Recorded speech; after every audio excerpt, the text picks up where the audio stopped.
नमस्कार दोस्तों, मैं हूं पंकज राय और आप देख रहे हैं दिव्य ज्ञान चैनल। आप सभी का हार्दिक स्वागत है। आज की वीडियो में मैं टीजीटी, पीजीटी और यूजीसी नेट जेआरएफ की परीक्षा देने वाले विद्यार्थियों के लिए अगला प्रैक्टिस पेपर सेट लेकर के आया हूं। तो चलिए बिना विलंब किए आज का प्रैक्टिस पेपर सेट स्टार्ट करते हैं। पहला प्रश्न है, काशी में तुलसी ने किस गुरु के पास रहकर विद्या अध्ययन किया? तो जान लीजिए, काशी में शेष सनातन जी थे जिनके पास रह करके उन्होंने विद्या अध्ययन प्राप्त किया था। अगले प्रश्न पर चलते हैं मित्रों। आचार्य रामचंद्र शुक्ल ने तुलसी के प्रमाणित ग्रंथों की संख्या कितनी मानी है? तो आचार्य रामचंद्र शुक्ल ने तुलसी के प्रमाणित ग्रंथों की संख्या 12 मानी है। बी विकल्प जो है वह सही होगा। तीसरे प्रश्न पर चलते हैं। इनमें से तुलसी के समकालीन कौन थे? इनमें से तुलसी के समकालीन कौन थे? रहीमदास, नंददास, सूरदास या उपर्युक्त सभी? तो यहाँ पर डी विकल्प मित्रों सही होगा। ये सारे लोग रहीमदास, नंददास, सूरदास और ये लोग जो तीनों विकल्प दिए गए हैं, ये सारे तीनों के तीनों जो हैं वो तुलसी के समकालीन थे। इसलिए उपर्युक्त सभी विकल्प जो है वह सही होगा, यानी कि विकल्प डी। अगले प्रश्न पर चलते हैं। चौथा प्रश्न है, बरबय रामायण की रचना तुलसी ने किसके आग्रह पर की थी? तो बता देना चाहता हूं कि बरबय रामायण की रचना तुलसीदास जी ने रहीम के आग्रह पर की थी। रहीम उनके बड़े अच्छे दोस्त माने जाते थे। अक्सर लोग विचारों का आदान प्रदान करते थे, तो बी विकल्प सही होगा। पांचवा प्रश्न है दोस्तों आपके सामने, तुलसी की गीतावली किस कवि की रचना से प्रभावित है? तुलसी की गीतावली जो मित्रों है, जिसमें सवैया पद हैं, कवित्त है, यह सूरदास जी से प्रभावित नजर आती है। छठवां प्रश्न है, हनुमान बाहुक के रचयिता कौन है? हनुमान बाहुक के रचयिता तुलसीदास जी हैं। ऐसा कहा जाता है कि जब वह कलयुग के प्रभाव से काफ़ी प्रभावित थे तो उन्होंने हनुमान जी को याद करने के लिए इस रचना का निर्माण किया था। सातवां प्रश्न, रामचंद्रिका के रचयिता का नाम बताइए। रामचंद्रिका के रचयिता का नाम क्या है? रामचंद्रिका के रचयिता का नाम केशवदास जी है। सी विकल्प सही है। अगला प्रश्न आठवां है, रामचरितमानस के राम में कौन सा गुण है? रामचरितमानस जो ग्रंथ तुलसीदास जी द्वारा लिखित है, रचित है, उसके राम में कौन सा गुण है? तो उनके राम में जो है शक्ति भी है, शील भी है, सौंदर्य भी है, यानी ये तीनों हैं। तो कौन सा विकल्प सही होगा? उपर्युक्त सभी, यानी ऊपर लिखे गए सारे विकल्प। नौवां प्रश्न है, भास्कर रामायण किस भाषा में लिखी गई? भास्कर रामायण मित्रों तेलुगु में लिखी गई थी। याद कर लीजिएगा कि भास्कर रामायण किस में लिखी गई थी? तेलुगु में लिखी गई थी। चलिए अगले प्रश्न पर चलते हैं। 10वां प्रश्न है, मराठी भाषा में रचित भावार्थ रामायण के रचयिता कौन हैं? भावार्थ रामायण के रचयिता मित्रों एकनाथ जी हैं और ऐसा कहा जाता है ये महाराष्ट्र के बड़े संत थे। आगे आ जाइए। 11वां प्रश्न है, पौरुषेय रामायण के रचयिता का नाम बताइए। पौरुषेय रामायण के रचयिता नरहरि वापट जी हैं। इसको भी आप याद कर लीजिएगा। मैंने आपको अंतिम वीडियो में अभी कुछ ही दिनों पहले जहां मैंने आपको बताया था कि राम भक्ति शाखा के प्रमुख कवि और उनकी रचयिताओं के नाम या उनकी रचनाओं के नाम बताया था, तो वहां पर मैंने नरहरि वापट जी के बारे में चर्चा की थी। आगे आ जाइए। अगला प्रश्न है, जो भक्ति मार्ग पहले केवल द्विजातियों के लिए था उसे सबके लिए किसने खोल दिया? उसे सबके लिए रामानंद जी ने खोल दिया, क्योंकि रामानंद जी एक ऐसे व्यक्ति थे जो भक्ति करने के लिए या भक्ति के लिए किसी भी जाति का बंधन, धर्म का बंधन, संप्रदाय का बंधन स्वीकार नहीं करते थे, न किसी वर्ण व्यवस्था में ये वर्ण व्यवस्था के बंधन को स्वीकार करते थे। इनका कहना था कि भक्ति के लिए सभी स्वीकृत हैं, सभी को अनुमति है, सभी लोग भक्ति कर सकते हैं, इसमें किसी भी तरह का बंधन या रोक छेक नहीं होना चाहिए। हाँ, ये वर्ण व्यवस्था में विश्वास जरूर करते थे, क्योंकि वो कर्म के आधार पर जो वर्ण व्यवस्था का जो सिस्टम किया गया है उसमें इनका विश्वास जरूर था। चलिए दोस्तों, अगले प्रश्न पर चलते हैं। 13वां प्रश्न है, रामवत संप्रदाय के प्रवर्तक कौन थे? तो रामवत संप्रदाय के जो प्रवर्तक थे वो रामानंद जी थे। डी विकल्प सही है, क्योंकि यही एक ऐसे वैष्णव संत थे जिन्होंने भगवान विष्णु से हट करके राम की उपासना पर विश्वास और जोर दिया। अगला प्रश्न है, राघवानंद किसके गुरु थे? राघवानंद किसके गुरु थे? तो राघवानंद रामानंद के गुरु थे। और राघवानंद जो है, आप जानते हैं ये लोग रामानुजाचार्य की शिष्य परंपरा में आते हैं, तो ये रामानंद के शिष्य थे और सबसे प्राचीन रामानुजाचार्य थे। ये विकल्प सही होगा। 15वां प्रश्न है, रामानंद वर्णाश्रम व्यवस्था को समाज के लिए स्वीकार करते थे किंतु उपासना के क्षेत्र में नहीं। मैंने अभी थोड़ी देर पहले चर्चा की थी।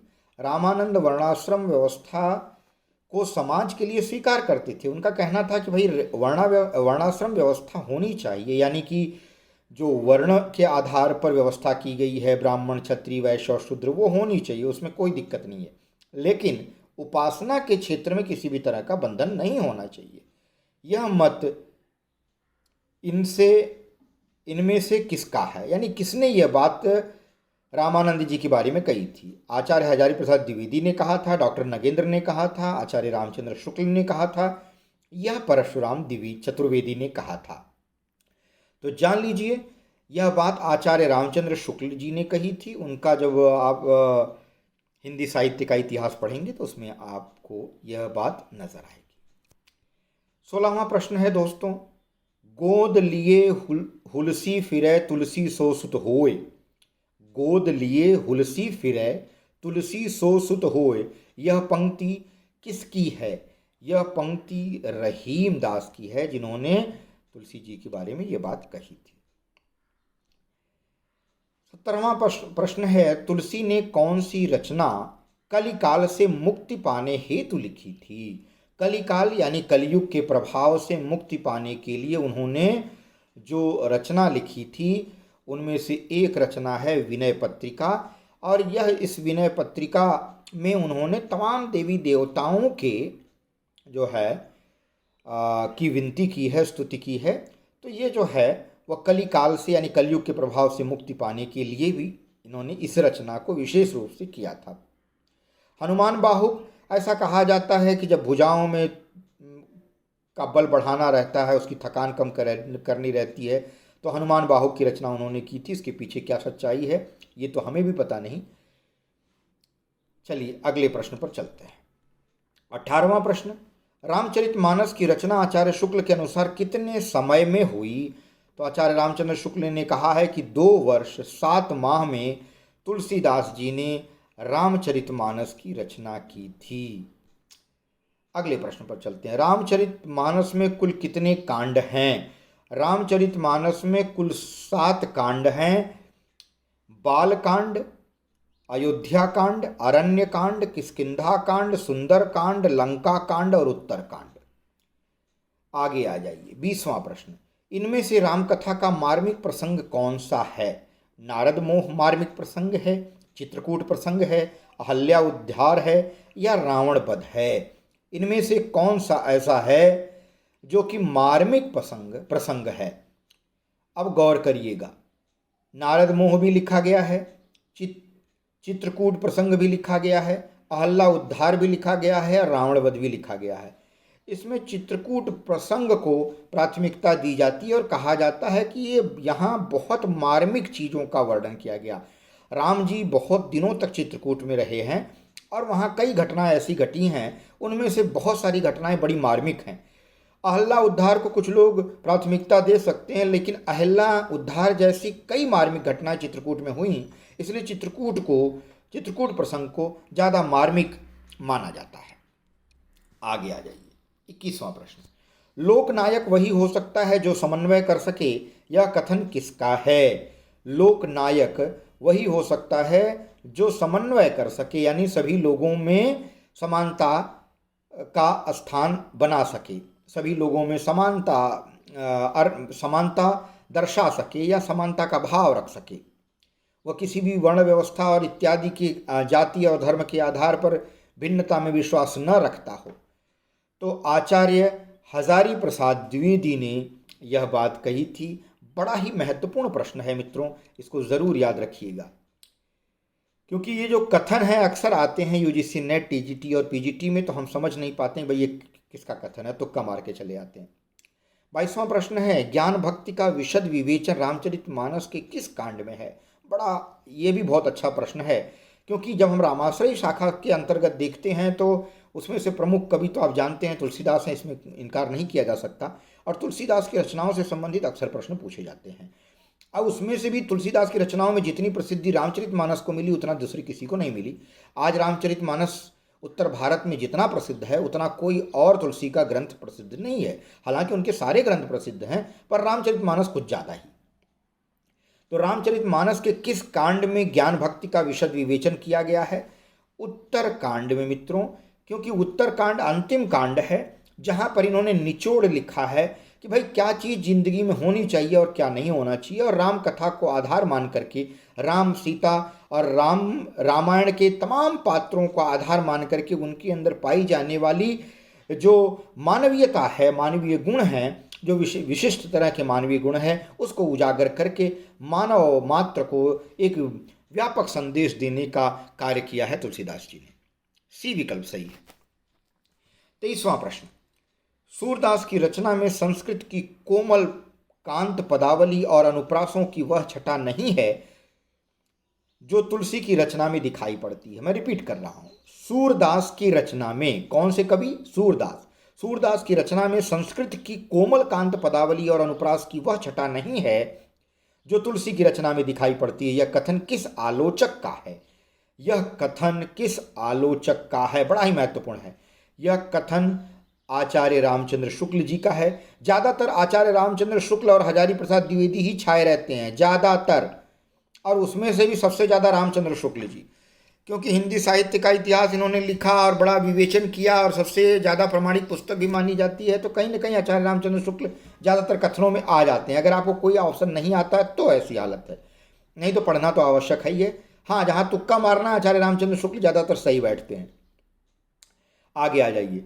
दुलह राम सिय दुलही री, यह पंक्ति तुलसी के किस काव्य ग्रंथ की है? यह गीतावली की है। आप देख सकते हैं कि यहाँ गीत का माध्यम बनाने की कोशिश की गई है।